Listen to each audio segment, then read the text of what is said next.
3 ways to grow the revenues of your firm and hopefully the value of your firm, right?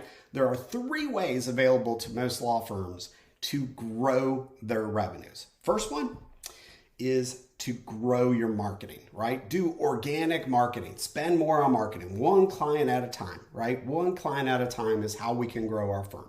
And so invest in that marketing, invest in it for your firm, not necessarily yourself, but your firm to build out strong marketing acquisition, one client at a time, grow those revenues, right? One client there after another.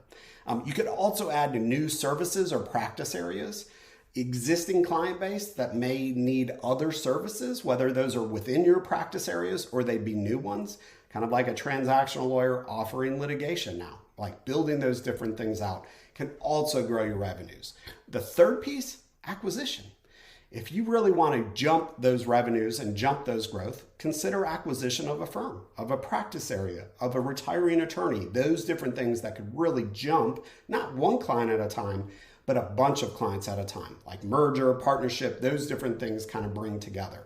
So overall, there are 3 different ways. Bonus, raise prices. Hey, sometimes you haven't raised prices in a long time, right? We see it all the time in looking at valuations where lawyers just haven't raised their prices and kept up with market.